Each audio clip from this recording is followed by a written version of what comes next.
opportunity for the public to speak. You have 3 minutes. So far, I have 2 slips up here. Mr. Tom Mankey, please. Yep.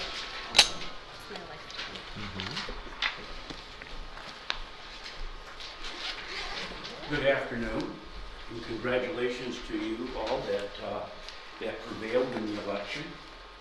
What I'm here to talk to you on all today is that I think that we all must have the belief that our election is above board and we have integrity with our elections. We don't have that right now in this county. Let me start out with what happened. I covered all of the Shiawassees.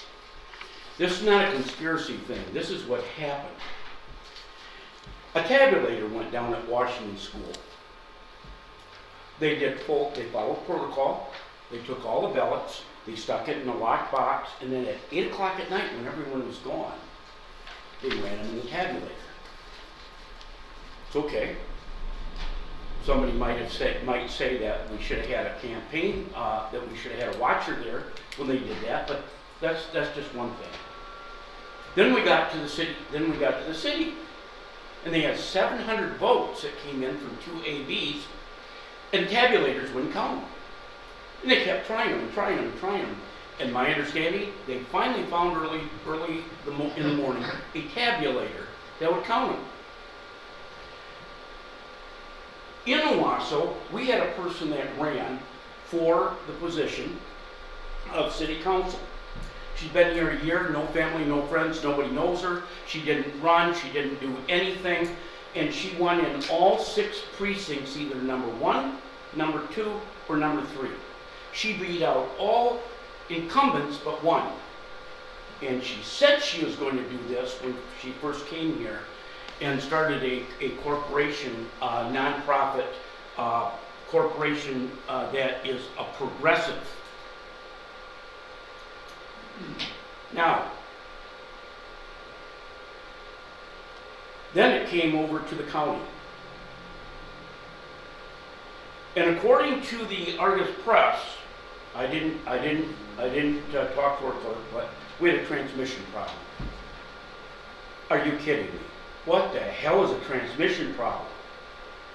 Does that mean that all across the country, when the data was fed into the computers at the county level, that they just changed votes?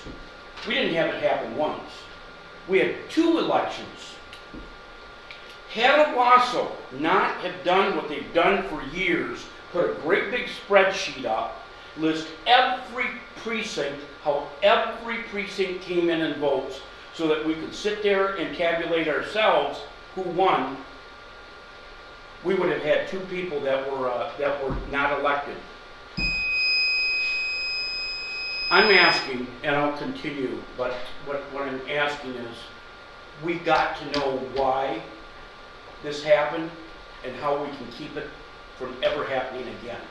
Transmission problems that doesn't get it. Just doesn't get it. Thank you. Doug Haskins.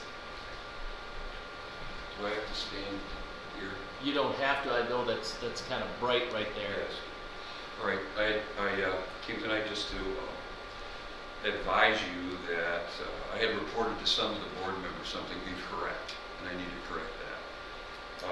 I had made a proposal many months ago, and the proposal was tabled because the funds had run out by the end of September. I think September 30th is when the funds had run out. But I had made a proposal for installing UVC system into the jail, which was something that the sheriff had actually asked me to do personally, because I think of an incident, a tragic incident with one of his guards, and he wanted to try and get the air as clear and as clean as possible over there. I reported to you that the device that I found in the jail was not a UVC device, and it actually turns out that it is. I had taken some photo files of a hospital that I had taken pictures at for their system and had got them reversed. So the photo, and I reported, I think, to your lawyer when you had called me, Brian. what had actually happened is I got the photos mixed up. So you probably don't even know about this. If I left a message on your phone or anything, you do have UVC in the jail, all right? And you have 2 wall units, which, if you don't know what UVC is, it's ultraviolet C at 254 nanometers. It cracks the DNA of germs at the cellular level. Just cracks the DNA chain. And it can't reproduce, it can't grow. So it's a wonderful way of cleaning air without using just 24 hours constantly when it's on. And you do have some units over there. You have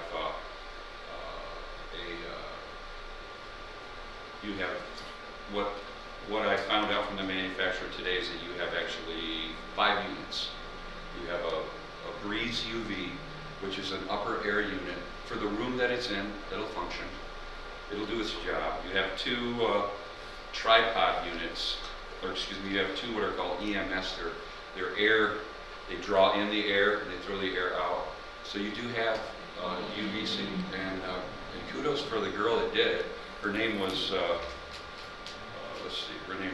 Lieutenant Tammy Wilson, and she had ordered these back in October of 21. So you guys are in better shape. I mean, at least liability-wise, you have something that you were attempting to do. You're trying to keep the UVC installed and keep it going. However, right now the bulbs are expired. I did research on that. You need to replace those. I left that message with Tracy today, and I think she forwarded that over to the jail to order those and to get them repaired.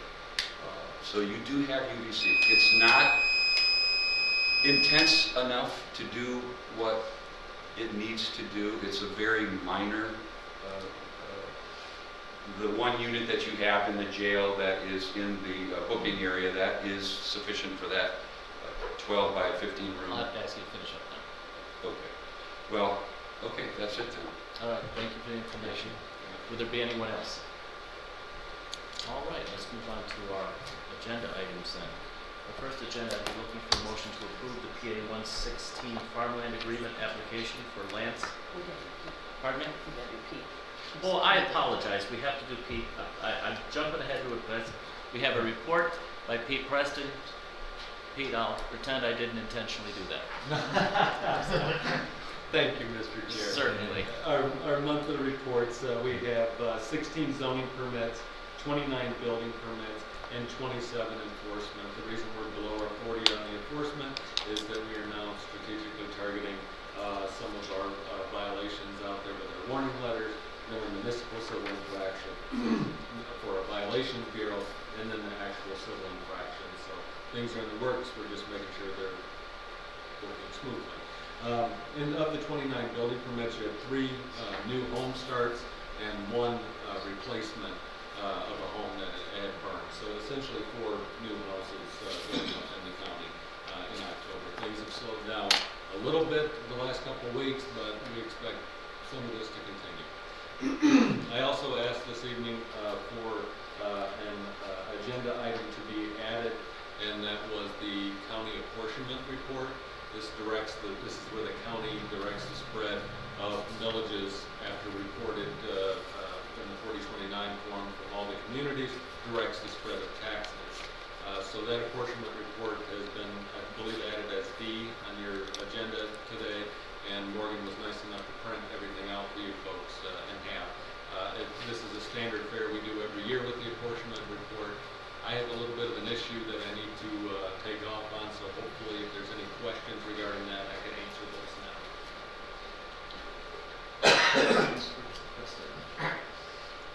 Seems there are none. Thank you. Thank you very much. I understand you'll have to leave early, so that's fine. Okay, thank you. Got your items added. All right. Now, if I may. Yes, Thank you. Thanks for catching me on that.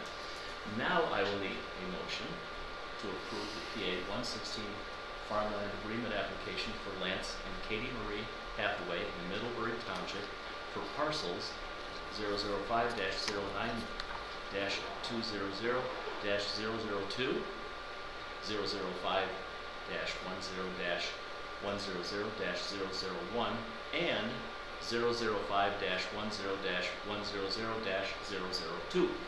Or I'll make that motion. I have a motion with support. Any discussion on those items? All right then. All in favor of moving that forward to Wednesday, signify by saying aye. Aye. Opposed? And that motion moves on to Wednesday. Next, I will need a motion to authorize the contract with Brandrow for the historic courthouse remodel, I assume that should say, to not to exceed $6,183,600. So moved. support. I have a motion with support. Dr. Boggs. So we have our Grand Row representatives here with us tonight, and if it's the chair's pleasure, I'd like to turn it over to them. Please. Okay, I must say, it pained me to say a number that large. it is a large number, I can't argue with that, but it's a very large project too. It is indeed. First, the most important thing, thank you, okay? I mean, this has been a 14-month-long journey from the first time Ron walked in, talked to Dr. Boggs to here. All right, so you guys hung in there, and I cannot tell you how much I appreciate it. Everybody's been professional and a joy to work with. So what we want to do is quick, because I think we talked about this quite a bit. We're going to hand you, Ron, if you could, a handout that has got some pictures of the masonry and plaster work and the things that we can do, because we haven't torn into mechanical and all that. And there's a couple things I really want to highlight on this, and it's because of the fact that we found the right people to do the job on this. There are not a whole bunch of these people that can do this kind of work. Didn't you do this last time? Yes, I did. Becomes something of a tradition. Seems to be hanging in there, I'll give you that. Consistent. Anyways, a couple things that are very important that I think we should pat the guys on the back that did this.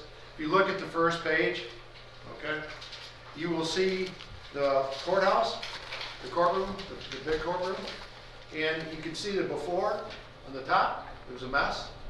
You can see the after at the bottom. It is a work of beauty. It is beautiful work. It follows the historical theme, and these guys aren't painters and plasterers, they're artists. Because there's not a lot of people on the face of the earth that can do this work. Trust me, we tried, and this is the people that you have.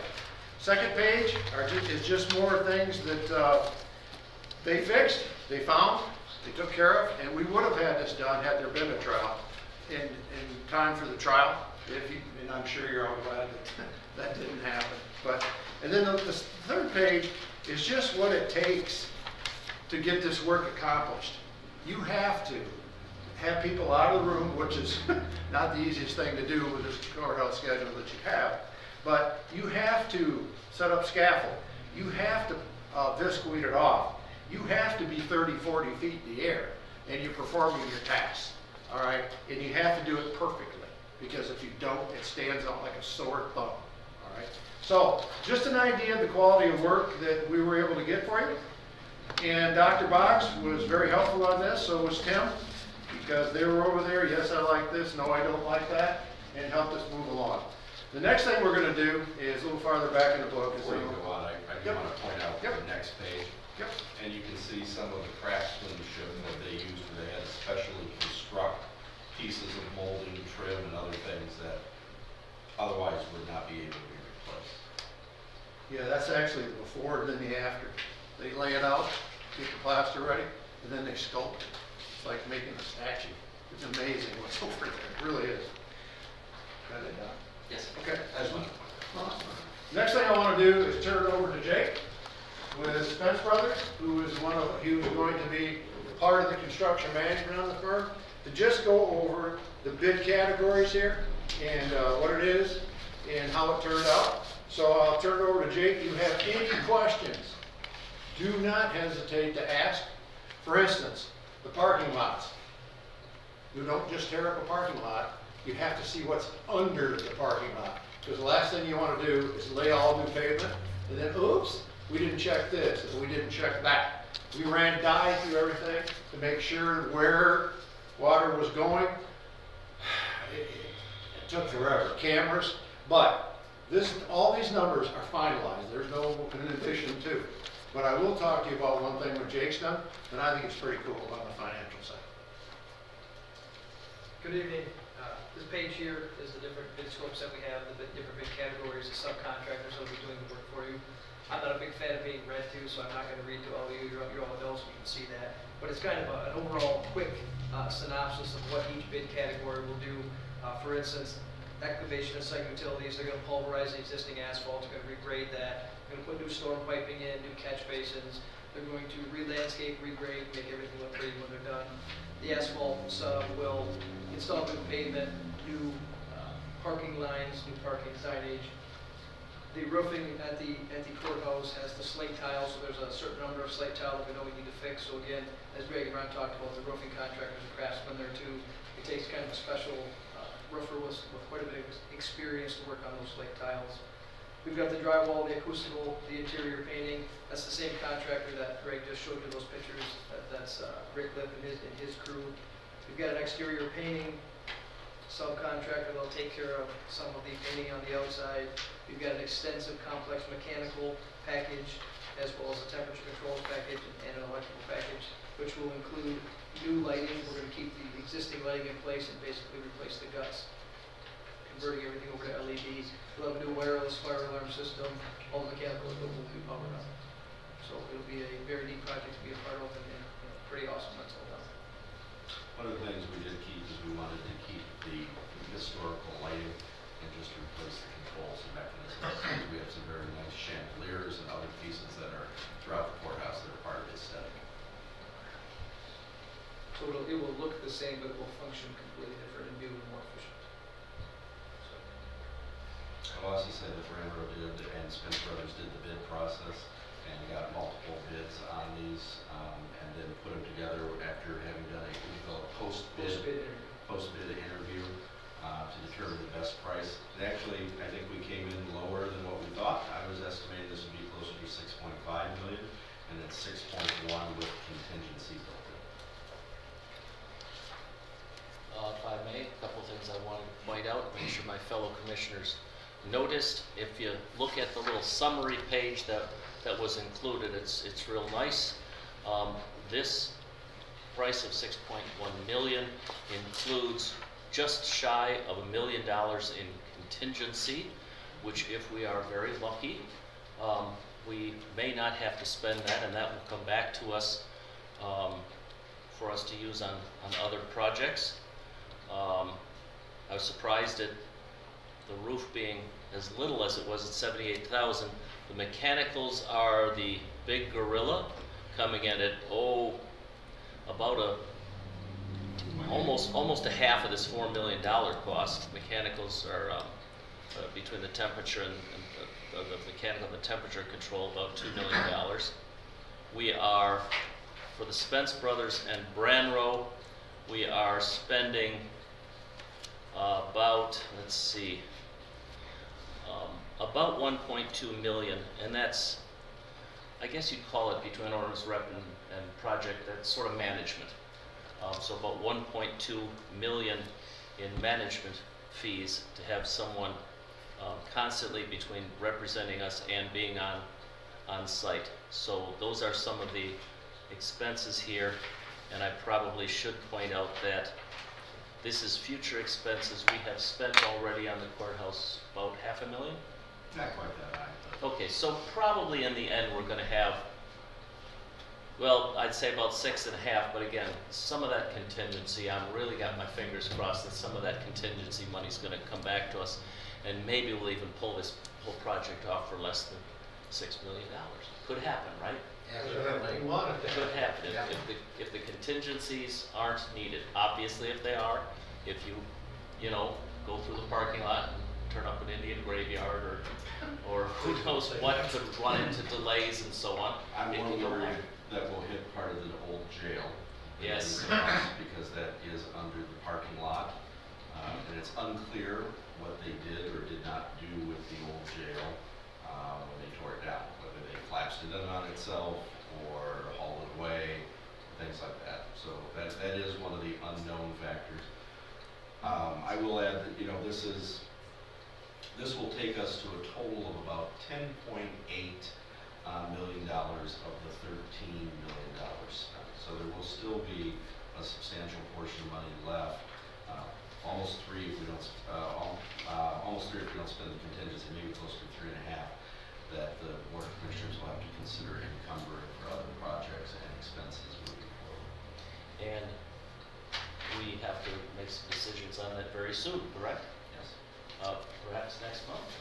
You will, as part of the budget for the 2023 year. All right. I did have a question mentioning contingency, if I may.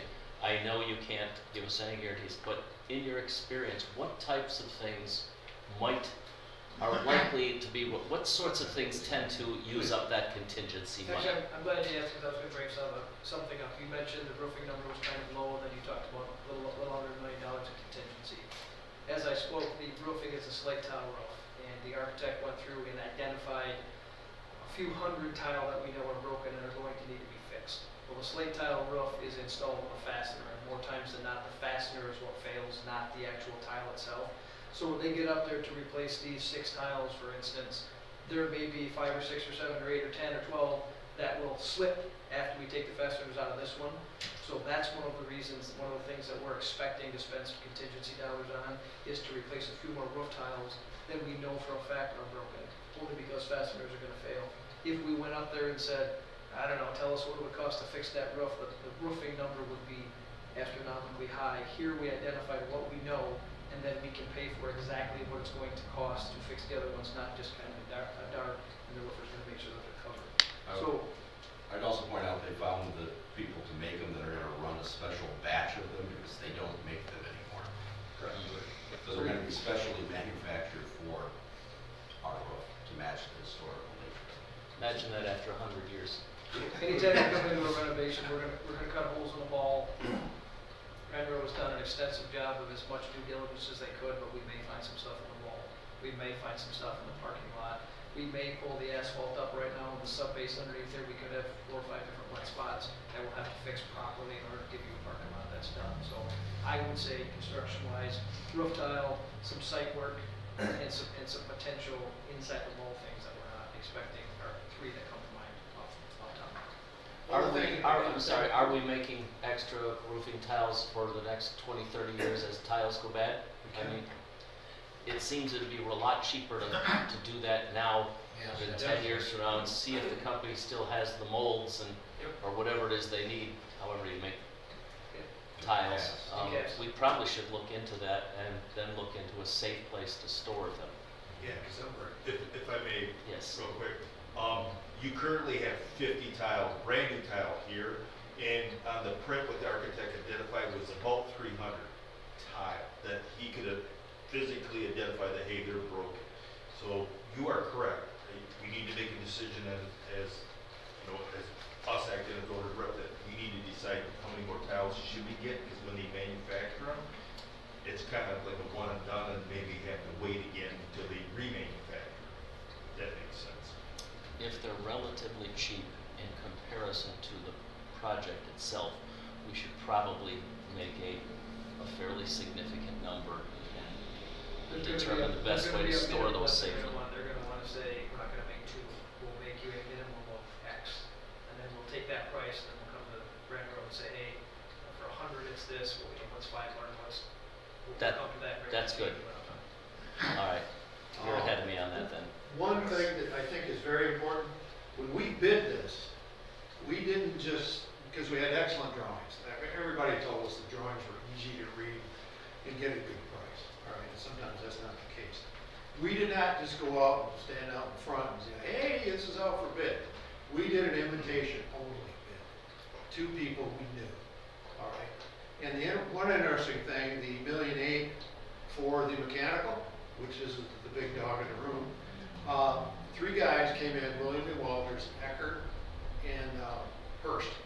within $50,000 of each other. I want to tell you, if you're in this business and you see that by 3 top grade contractors, you just go, because then you know you're going to get a good job at the right place. Same way with electrical, same way with everything in here other than the plaster and paint, because they've proven themselves. I don't know if we can find anybody to get anyway, quite honestly. So that's what we've got here. Now, one last thing on the contingency. Our fee considers that we're going to use all the contingency. If you don't, we will back off our cost and we'll go back to you. Okay? Anybody else? Yeah, the UVS system I talked about, I think we ought to do something with air quality, Well, since we're spending all that kind of money. I don't disagree, but I want to refer you back to the last guy who was talking about the jail, the UVC. All right, that's ultraviolet. All right, remember we talked about it before? Yeah. All the lamps need to be changed. I just want to mention that to you. How long they've been sitting over there not working? Who knows? All right, so those are the things we're going to bring back to you to make it, a good decision on this. But you make a very good point. You do. And we would have included it, but we just didn't know what to do because the data is so shredded. It's just not. Yeah, very we're good. spending that, I think we ought to have air control in there, since we're spending, millions of dollars another. I don't know what it's gonna cost, but even if it's a lot of money, we gotta do it now instead of later, so. We got 2 locations, the 2 air handlers in the attic. All right, one's the general area, which filters, air for, puts in fresh air, and then the big courthouse, excuse me. Those 2 areas are what we can control with the existing equipment. We have not ordered those air handlers, so if we have to make small Do we changes- need some more or bigger ones if we wanna do more area? I mean, that's something that I think we should consider too. Well, That's my no, opinion. No, if you're doing it, do it All right these the people first are time. working there, and with all this COVID and flus and sicknesses going around, and it's gonna be worse yet, that we need something to filter the air. Remember that all the ductwork's going to be replaced? And that ductwork will not have the static pressure, which means the air can't move through it. That's just that's what air does. It can't move with static pressure. And so that's going to help. Now, what we can do is we'll come back to you with different options of solve, okay? Look at that, and then what we'll do is we'll go back to our mechanical engineer and figure out how many CFM is code now. All right, we looked at it, these do match code. But we'll also look at it, will it give us a saturation that we need to have a guarantee of clean air? All right? Again, we should have done it, but the data's just not good enough right now. It's just not. And the UV just hurt. The lamps are out, God knows how long they haven't been working, and now they gotta be replaced. That's an annual event. So that's why I'm not a UV fan. Well, as far as this filter system, some of these companies have been in business for 30, 40 years filtering, so it's not necessarily new. Well, I mean, there was never no filtering systems before? yes, but they weren't electronic. They were different densities of air filters. And they were designed to keep particles, like in operating rooms. There's a pre-filter, and they call it a HEPA filter. One's about this thick, one's about that thick. They are not designed to clean the air of biological problems. Okay? They're designed to put clean air in. Doesn't mean it doesn't have a bunch of stuff that shouldn't be. Now, in most of your operating rooms now, you're seeing that. You're seeing it put some sort of air cleaners in that are, guaranteed to take COVID. About 99% of the bacteria is out. I don't think there'll ever be anything that's 100%. No. Because tomorrow there'll be a new disease. So, we will come back to you with that, and we have not ordered equipment, as I said, so we can easily accommodate if we do decide to do UV. All right, we can slide that right in there. I didn't say just something similar, something that, filters the air to get the bacteria out of it. That's The my only idea. thing you can do is this, is the UV, the negative ionization, and then 4 LED lights that are now replacing the standard UV lights. If we decide to upgrade for air quality, I think the things we need to know to make a decision is obviously our cost, initial cost, maintenance cost, and then the efficacy of it.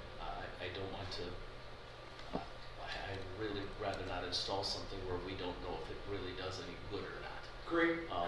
That's, you said the data is pure. I'd rather not spend hundreds of thousands of dollars or something on Yes. something we don't even know is not proven out there. When we originally talked about this system, one of the things I said, and as I recall, somebody agreed with me on it, and I think my fellow commissioners did, was we had options for our heating plant.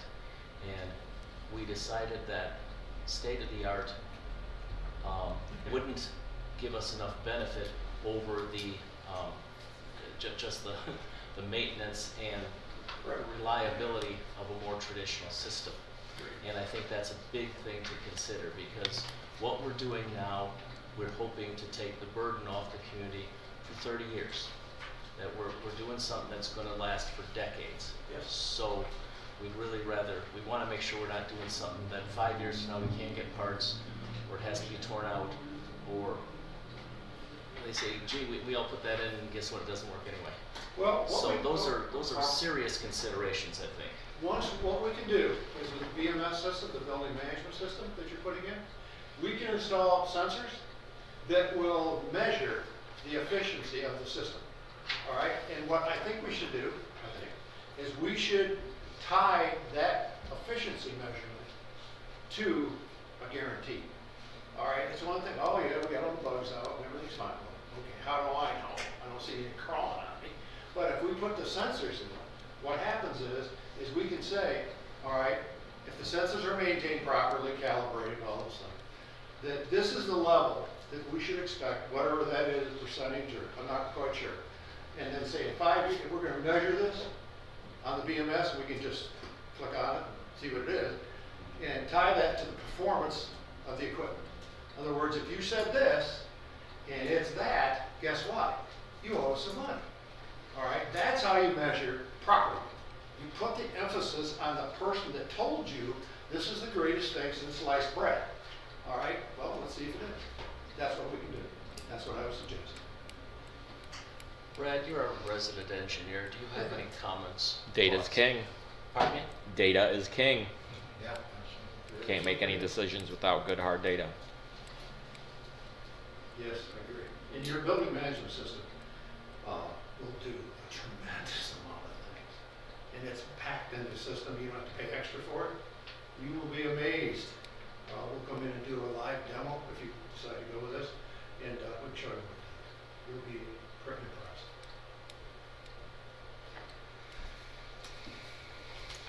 Commissioners? Very thorough, thank you. Thank Very you. good. Thank you. Trust me, we wouldn't have got this far without your help. All right. So we have a motion. All in favor of passing this on then to Wednesday, signify by saying aye. Aye. I'm debating. Okay. No. And I will cast the tie-breaking vote as an aye, and it will pass on a 2-to-1 vote on to Wednesday. All right, we now have on the agenda the drain capital improvement update.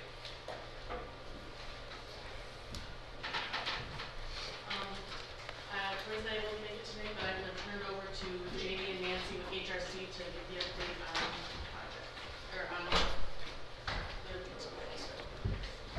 Thanks, John. Mr. Chairman, Commissioners, Jamie Burton with Hull, Roth & Clark is Nancy Deklinski. She's one of the project managers and been leading the kind of the phase 1 work so far. We'll try to be brief.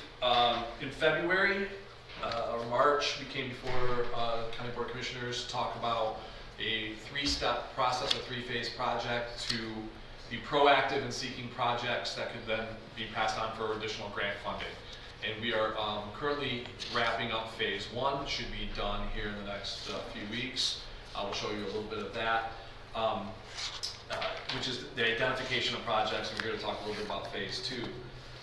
So after that, Drain Commissioner's Office held 2 public meetings, one in September and the other in October. Both very well attended. One was Farm Bureau, one was an invite of elected officials and stakeholders throughout the county. Out of those 2 meetings, in addition to a website entry, a scanner code, and on-site, we've already received about 45 projects. We have not done cost estimate on them, but you're probably looking upwards of $30 to $40 million worth of total work being identified. We will finish that process under the original scope or on budget for that. So phase 2, though, we talked about in our proposal letter, but then we said we would take this in phases and bring each phase back to you for discussion. So the next phase is to actually make the first application of the funding. This is through Eagle, Great Lakes Energy Environment. They call these project plans for Clean Water State Revolving Fund, and there's categories under each of these. One is non-point source, which is just dealing with general pollutant, general water. They're all water quality grants, but one's sewer, one's drinking water, and one is kind of stormwater, if you will, or runoff pollutants that you see through county drains and others.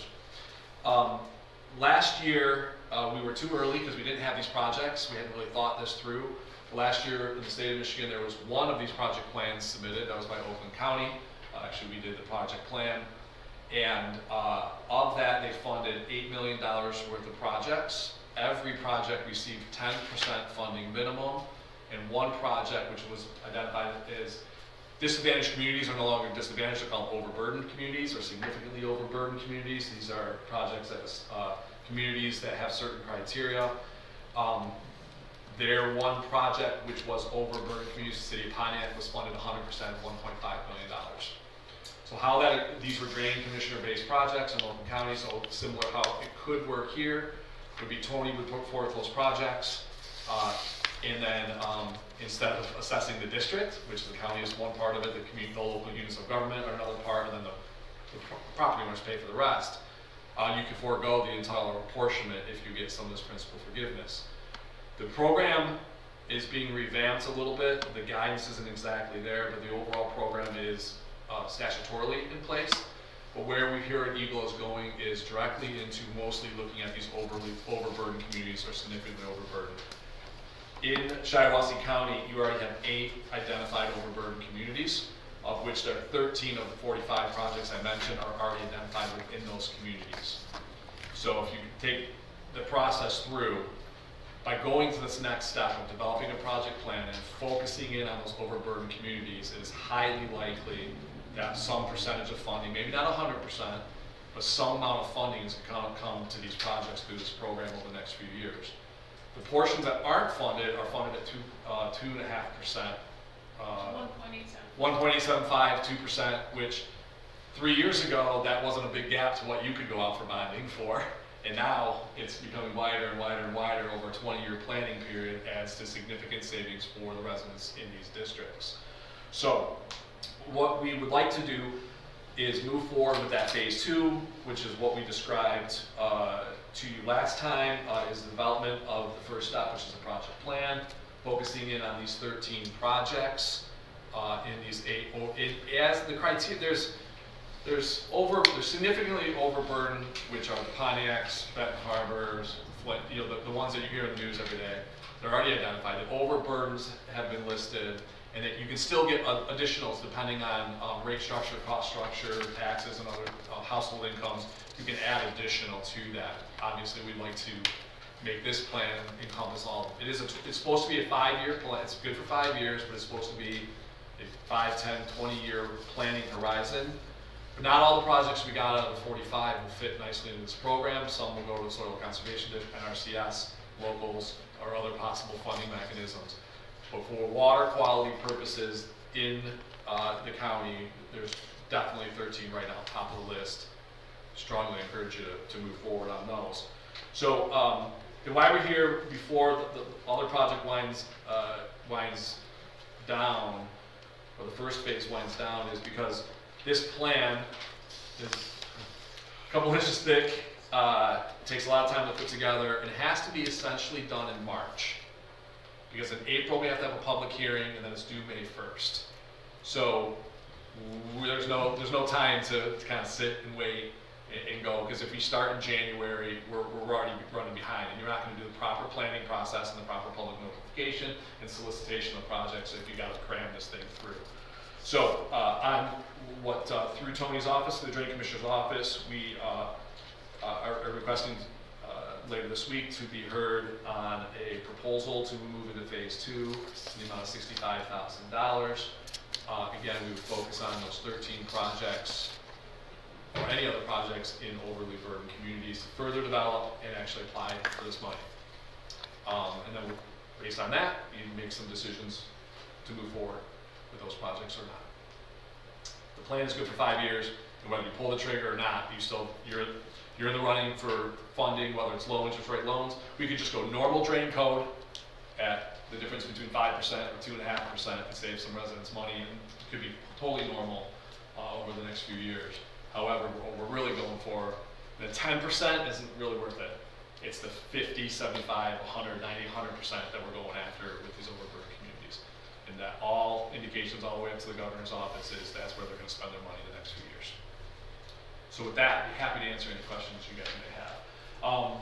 We can show you, why don't you scroll down, so that we are, regardless of what decision we do, we are in the process of putting together these cut sheets. We've got spreadsheets and we got cut sheets. Remind you, I mentioned last time, senators call and say, hey, give me your projects. It's too late if you haven't thought it. These, you'll have a binder of projects. You can go boom, boom, here's how much, here's what they benefit, here's how they work, here's the funding mechanism. We're still not there yet, but we're working our way through it. We've not obviously done 45 project cost estimates or any of that yet. We're still working through it. So that's why this is going to get finished no matter what. The question is, do we go down to the next phase? So with that, I'd be happy to answer any questions. Commissioner I have a Weston. question. So if you could clarify for me, I thought I heard you say that a portion of these projects would be funded by this grant funding, a portion by local government entities, assuming that's townships, cities, counties, and a portion by taxpayers? Yep, by the residents. So these projects would include an increase to their assessments? So it's not actually on their tax bill, it's a special assessment. Right. So in a normal county drain, let's start with a normal county drain project. Drain commissioner goes out and does a project, depending on where it is, how it is. Right off the top, the local units of government get some for health, safety, and convenience, if you will. They get some percents. Depends on how many townships are involved, but let's call it a percent. They get a percentage of a grant? They get a percent of the project. Let's just talk project costs. Okay. So they get 20%. I'm just throwing round numbers. Okay. The county gets a portion of it based on the county roads that are in the district, so let's say that's 10%. MDOT, railroads, whomever works the way down, and let's say you get between 40 and 60% usually goes to the benefiting property owners. So that's not just an acreage, that could be impervious surface, who contributes, who's going to benefit from this project? Normal drain project. 100% of the cost. There is no drain fund. Okay, that's just, it goes, every project is distributed that way. If we were to get a grant, let's say it's 50%, everybody's apportionment on that list just went down 50%. If we get 90%, everybody on that list goes 90, 100%, everybody goes away. So we would just be apportioning whatever's left not included in the grant program, would be apportioned like a normal drain project. So you're talking about doing more projects than you would normally do, right? Yeah, you would do, I think the answer is, if you get into that 75 to 100% of projects you will eventually end up doing. The infrastructure is not getting any younger and the infrastructure is not getting any better. These are projects that will probably come around in a few years. So you're just taking advantage of moving them forward and doing them at a steep discount. But we're not going to throw, most of these have been identified by flooding, by erosion, by sedimentation, by problem.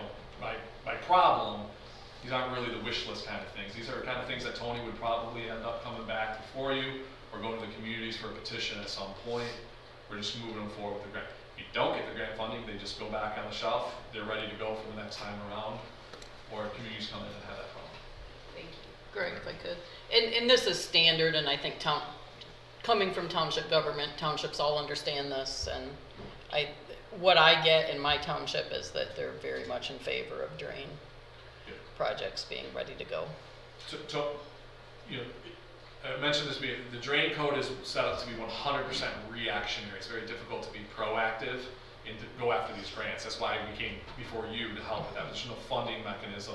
Each drain is its own little legal entity, right? It's a little corporate entity, and they can't really go too far. So, and they've, you know, through the road commission, through the townships, we have a bunch of townships at each of these meetings. If we can get a little planning out there and get ahead of it, it's just trying to save your money on something that's going to come up here in the next few, next 5-10 years, anyways. I've heard more about drains in the last 14 years but yes, Yeah. it is a very important issue for people in the townships. So And if I would could- I'm note sorry. at this point in time, Tony asked to provide an update. He did not ask for any money yet. So until he has a discussion about where the funding comes from, I don't think there's any further action to be taken. I just wanted to remind my fellow commissioners, because we started phase 1 back last spring, In February, March. something like that, and the idea behind this was we were gonna spend a certain amount of money with the idea we had to have this study done in a certain way in order to be eligible for these grants. So we're spending this money in hopes that we will get more, hopefully significantly more, grant money back, but we would not be eligible for the grant money unless we are willing to seed the field, so to speak, and have this study done. So we're about to move into phase 2. I forgot, we've already spent about 40, was it? 20. 20. The first proposal was 20, and then this one, it's a little bit more than what we originally thought, but this is at 65. We originally talked about 100 for all 3 phases was our number that we mentioned last time, so we would be at 85 if and when this were to be approved. Okay, and then there's a phase 3 though? Yeah, the phase 3 would be that carryover between, we have projects, but we haven't initiated a project, meaning the drain code hasn't caught up. There might be time to like recirculate grant apps. I think phase 3 was to establish that tie over when Eagle says there's money and there's not yet a project. That was very minimal, just to really kind of keep the projects moving. I want to make mention again, the 20,000 and the 65,000, if done, and you were to initiate any project on the list of approved projects, you can recoup these costs as part of the project. So any planning costs, your first loan, the normal process, your first loan can include these costs to be spread across the loan. But with the grant, we haven't seen that exactly right. Eagle can't keep up right now, so instead of getting individual managers, they're just going to like put everybody on a webinar and we're going to kind of hash it out. But typically, most of these costs will be eligible for reimbursement as well, especially as we're developing projects in overburdened communities. Very good. Any further questions? So we spent 20,000, what's he do? Want another 60,000, is that it? 65. 65. Huh? The request would be, and whether that's not formally done yet by Tony, there'd be another 65,000 for phase 2. At some point. At this point, he just asked for an update. He did not ask for any funding, so he needs to have a discussion about where that money's gonna come from before we advance any kind of contract. And there'd still be time to do that next month and have that on the agenda for us. We would want if he makes that request. We gotta do it by next month then? We probably should do it next month. That's gotta come out of the general budget then? Well, that's what we gotta discuss. Where he wants to take it from. We would ask that be in December, because we will be boxing ourselves in to do a quality plan if we wait till middle of January. But I'll work with Tony, we'll get with Thank you. Dr. Blocks to make that happen. All right, thank you very much. Thank you guys, appreciate Thank your you. time. Thank you. All right, that was informational. We do have one other item. I will need a motion to direct the spread of taxes in terms of millage rates to be spread on taxable valuations. I make that motion. Support. I have a motion with support. Any discussion on that item? That's something we have to do, I guess. It is something we have to do. So all in favor of moving that forward to Wednesday, signify by saying aye. Aye. Aye. And that moves on to Wednesday. Mr. Chair, if Yes. I might, I will not be here tomorrow, because Commissioner Plowman had asked to switch these meetings, and Commissioner Garber and he had talked about it. I do want to pass out the budget. This is a draft budget for you to look at. Please note on the third page that it's a deficit budget at this point in time of about $375,000. We've been working on that. It is down from a deficit of 3.5 million, then to 1.5 million, and now we're about 375,000. There's more work to be done to it before you get a balanced one next month for adoption. So what we're doing with this budget is, You're doing the first reading of it tomorrow throughout the week, looking at it, and then we'll be working on it over the course of the next month and deciding where to make additional cuts. you, Dr. Boggs. Yeah, we want to spend more money on drain projects and we're cutting budgets. I mean, I don't know. So, Dr. Boggs, when we started at the high end of the budget deficit, can you talk for a minute on why we have that budget deficit? Like, what is happening?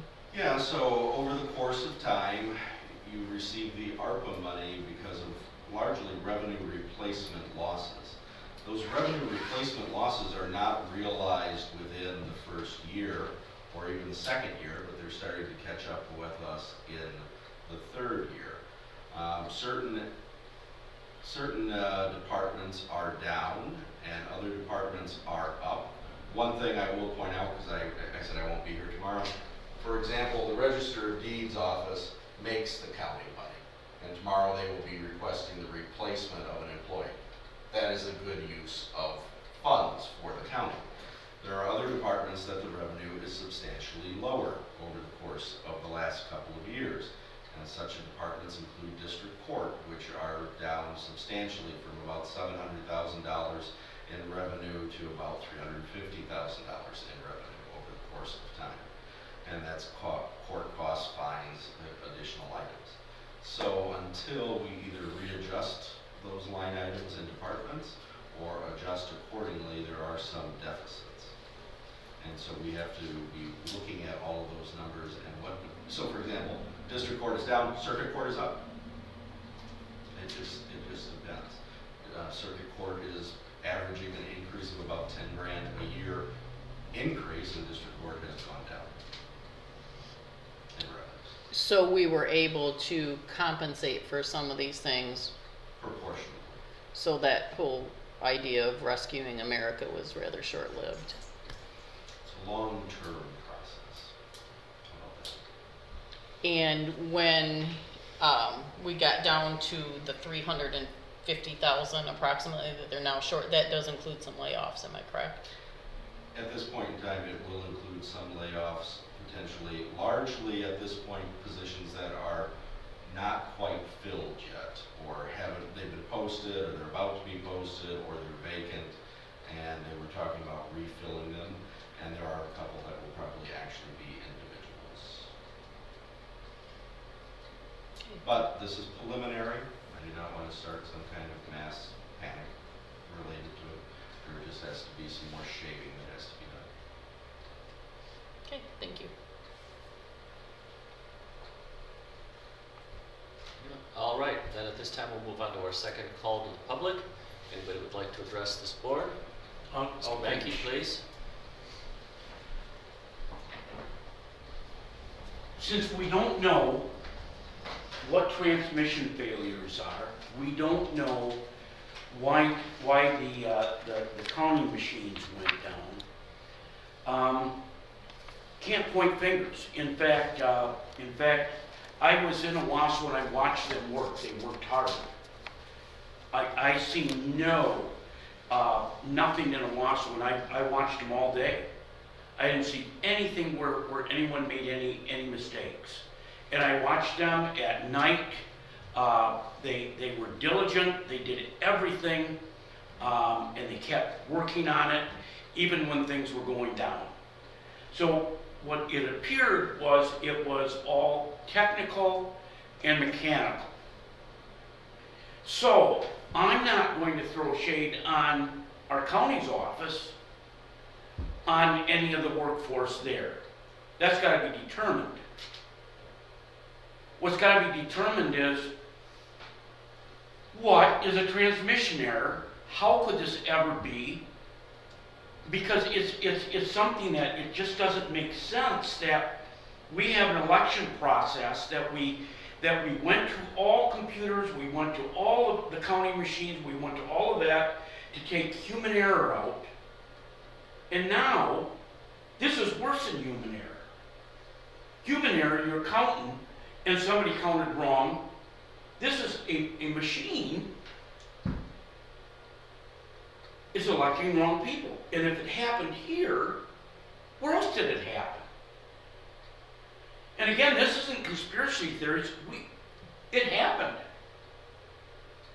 And I don't believe that we can just say, okay, and go on.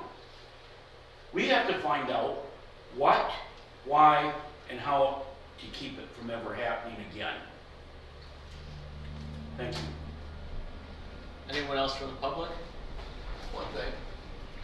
Well, when you were talking about the HVAC system and this new build that you're doing over at the courthouse, I didn't get into UVC on just some whim. I actually have a pathologist that works with me. His name is Dr. Harlan Verrill, and I work with Griffin International out of the Detroit area, who have put UVC into Beaumont Hospital completely through the whole hospital, put UVC through Royal Oak School Systems. We talked to Swartz Creek School about this, and they wanted it, but they couldn't get the funding also. I'm doing a webinar that you're welcome to join with Dr. Barrell and Jeff Wooten of Griffin International on Thursday at 10:30 in the morning for the air traffic control centers in Michigan. I'm a pilot. I work out here at the airport in Owasso. I live on Mack Street here in Corona. And aviation is very important to me, and the people of aviation are very important to me. So we get a lot of people who get sick in the towers because they have no place to go. They've confined space, and that's how that works. So if you have if you would like to get some outside advice on how UVC works, I would be glad to have Dr. Verrill or Jeff Wooten help you understand this in a more clear light. They're both very skilled and very gifted at what they do. I would stay away from the negative ionization. It's been connected with ozone problems, and it manifests itself in the human lungs. The light issue it's a no-brainer. It doesn't hurt anybody as long as you're not exposed to it. You cannot be exposed to UVC. It has to be enclosed. It has to be inside of a facility that allows it to just affect the air. And when it does that, the air comes out without a living virus, without a living germ. The germ's DNA chain's been cracked, and it just doesn't have the opportunity to function in that capacity. So I would be glad to help you get an outside source and understand these. Besides your engineer, I assume that was your engineer? Or some person that was working on the courthouse? Is that your engineer? You don't have to answer, I know. It was a question, but I assume that. But to get a balancing act, I mean, we'd be glad to help you understand that more clearly, make a better decision. Thank you. Anyone else? In this case, the meeting's adjourned. Oh, if any of you, this is a little bit more detailed thing on the vendors and so on. If anyone wants to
Again. Please join me.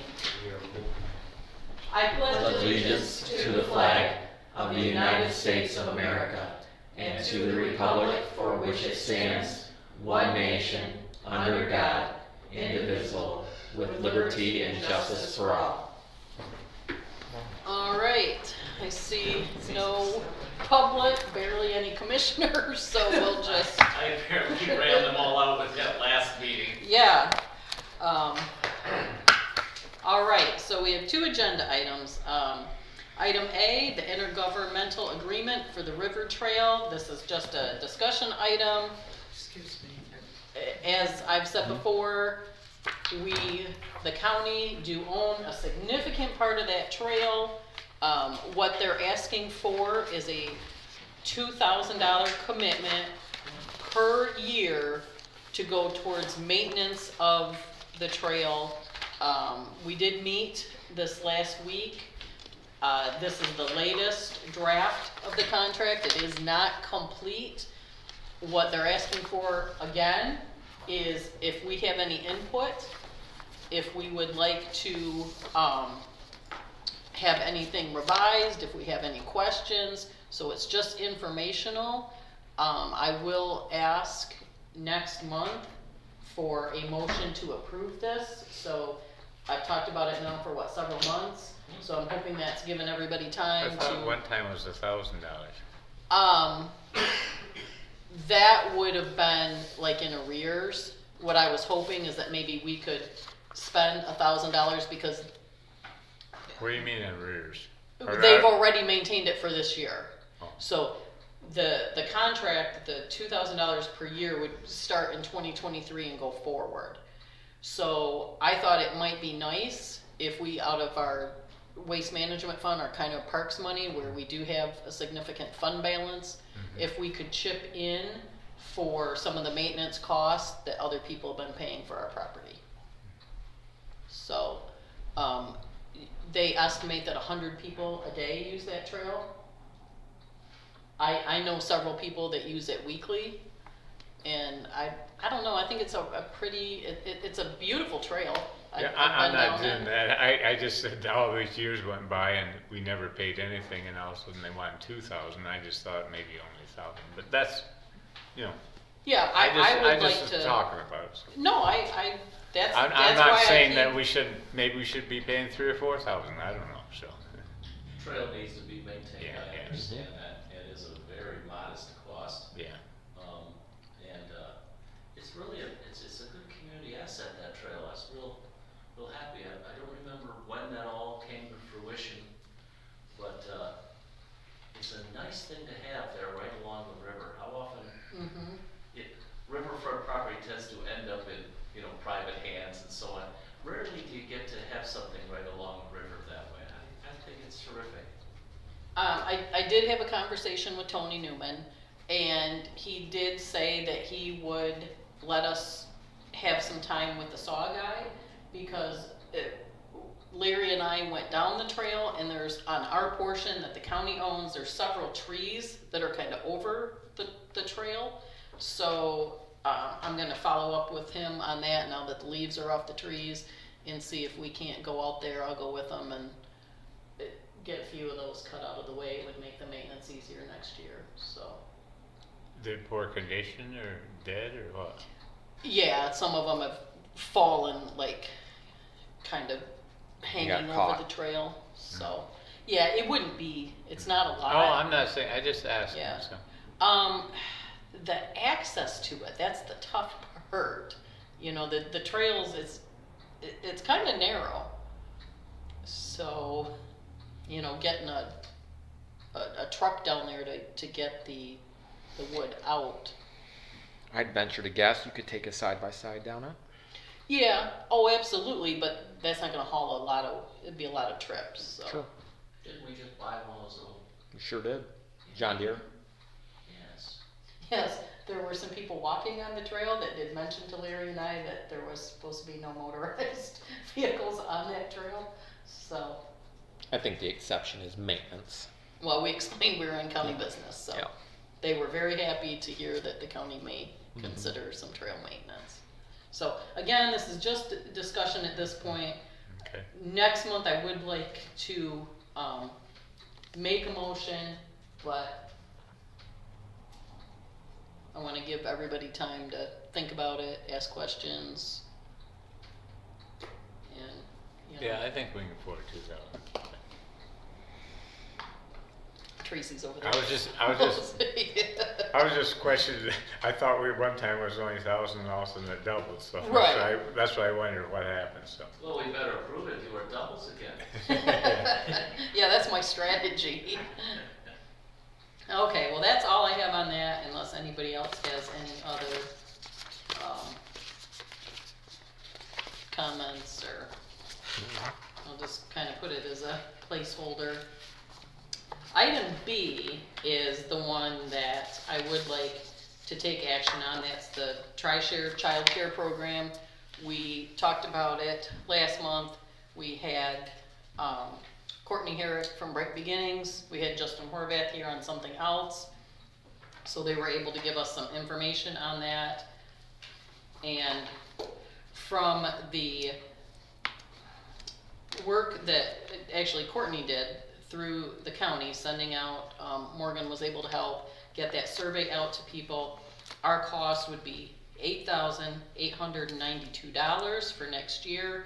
That is with the Cook Family Foundation kicking in 50 cents per hour.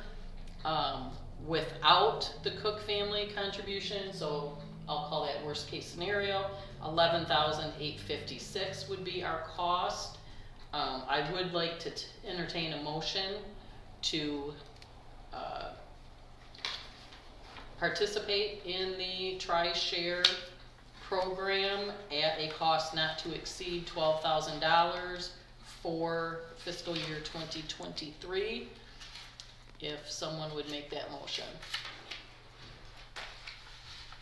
Since I, as the chair, cannot, Gary, that would be up to you if you would make that motion for me. Oh, that was that, to help out the child, yeah. I'll For make our the motion. employees. I guess I'll make the motion. Thank you, and I will second that. So we have a motion and a second to participate in the Tri-Share Child Care Program at a cost not to exceed $12,000, going into effect January 1st, 2023. All those in favor signify by saying aye.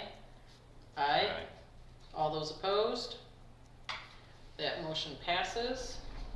I will say that I have already heard from one county employee in this building that will be able to take advantage of this program, and she is very, very appreciative.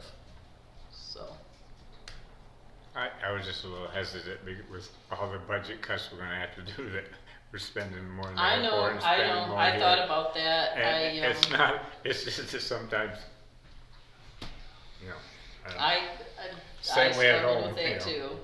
You gotta have this, you gotta have that. Yeah, I think it's a small cost, and it's something that we can use to, I think, help retain employees and help our current employees. And it kind of sets an example for other people in the community. We don't necessarily have to use it if that many people don't use that fund, right? Right, yep, that's why I'm saying Yeah, a maximum. The cost is only gonna be that $8,900 if everyone participates to the full amount in the survey. So it could be less. All right. Does Thanks. anybody have anything else for the Health and Human Services Committee? All right, we are adjourned. Thank you.